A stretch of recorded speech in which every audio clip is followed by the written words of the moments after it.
BRS के कारगुजार सदर के तारक रामाराव एक बार फिर रियासत के वजीर आला रेवंत रेड्डी को अपनी शदीद तनकीद का निशाना बनाया। केटीआर ने कहा कि रेवंत रेड्डी की जानिब से किए जाने वाले डायलॉग्स पर तंज किया। तेलंगाना भवन में बीआरएस के कारगुजार सदर केटीआर की मौजूदगी में रंगारेड्डी जिले के कई कांग्रेस कायदीन ने बीआरएस पार्टी में शमूलियत इख्तियार कर ली। बीआरएस में शामिल होने वालों को केटीआर ने गुलाबी खंडवा पहनाकर पार्टी में खैर मकदम किया। इस मौके पर बात करते हुए केटीआर ने कहा, कल रेवंत रेड्डी की क़यादत में कांग्रेस का एक इजलास गांधी भवन में मुनक़द हुआ। दिल्ली से नए इंचार्ज के इस्तकबाल के लिए मीटिंग हुई। मैंने देखा कि रेवंत रेड्डी के मुंह से मोतियों की तरह 3 अल्फाज निकल रहे हैं। रेवंत रेड्डी ने मशवरा दिया कि अच्छे माइक्रोफोन और ख़राब कानों को अलविदा कहें। आइए इसे अच्छे लहजे में कहते हैं, आपने अच्छा काम नहीं किया। जब हम खुद अच्छा कहते हैं तो माइक्रोफोन का करंट मुनक़ते हो जाता है। ఈ ప్రభుత్వం వచ్చినాక హైడ్రా పేరు మీద పేదవాళ్ళ కొంప ఉచ్చుకొని పేదవాళ్ళ మీద పడి వాళ్ళ ఇల్లు గులగొడతాడు. మూసి అంటాడు.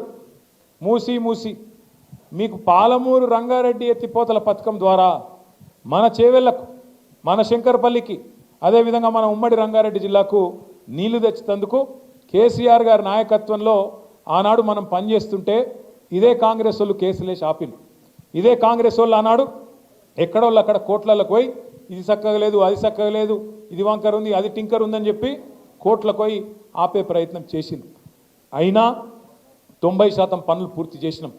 90% పనులు పూర్తయినా పాలమూరు రంగారెడ్డి పథకానికి మొత్తం రిజర్వాయర్లు తయారైనాయి. ఈయన చేయాల్సిందల్లా రేవంత్ రెడ్డి గారు కాలువలు దవ్వాలి, నీళ్లు తీసుకురావాలి. ఆడికెళ్ళి శ్రీశైలంకి వెళ్ళి మన చేవెళ్ళ దాకా నీళ్లు తెచ్చే సౌలతు ఇంకొక 10 పైసలు ఖర్చు పెడితే, 90 పైసలు కేసీఆర్ ఖర్చు పెట్టిండు, ఒక 10 పైసలు ఖర్చు పెడితే మీకు నీళ్ళు వస్తాయి. కానీ ఆయనకు అది ఇష్టం లేదు, ఆ నీళ్ళు ఇయ్యడట. కానీ మూసీ చేస్తారట, మూసీని సుందరవనం చేస్తారట. ఏది వికారాబాద్ అడవులల్లా మొదలయ్యే మూసీని కిందికి తీసుకుపోయి మూసీని నందనవనం చేస్తా, అద్భుతం చేస్తా అని చెప్పి రేవంత్ రెడ్డి గారు అంటున్నారు.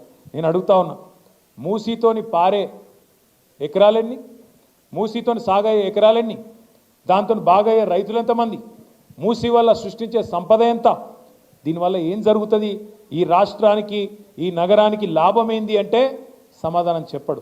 ఎందుకంటే ఆయనకు స్పష్టత ఉంది. 90 పైసలు ఆల్రెడీ అక్కడ ఖర్చు పెట్టినాం పాలమూరు రంగారెడ్డి పోతల పథకంలో. అది పూర్తి చేస్తే కూడా రేవంత్ రెడ్డికి పైసలు రావు, కమిషన్లు దొరకాయి. అందుకే ఏం చేయాలి, మూసీ అని ఒక రంగుల సినిమా, రంగుల కళ చూపెట్టి దానిలో 1,50,000 కోట్లు ఖర్చు పెట్టి అందులో ఒక 50,000 కోట్లో 70,000 కోట్లో దండుకోవాలి, ఢిల్లీ పెద్దలకు పంపించాలి, నా కుర్సీ కాపాడుకోవాలనే ఒకే ఒక్క తాపత్రయంతో, ఢిల్లీకి మూటలు పంపాలనే ఒకే ఒక్క తాపత్రయంతో ఈ ముఖ్యమంత్రి గారు పనిచేస్తూ ఉన్నారు. ఆలోచన చేయండి మీరు దయచేసి. మన ఉద్యమ కాలంలో నీళ్లు, నిధులు, నియామకాలు అని మాట్లాడినాం. నీళ్లు, నిధులు, నియామకాలు. కేసీఆర్ నాయకత్వంలో నీళ్ల విషయంలో ఇంటింటికి మంచిళ్ళు తెచ్చుకున్నాం.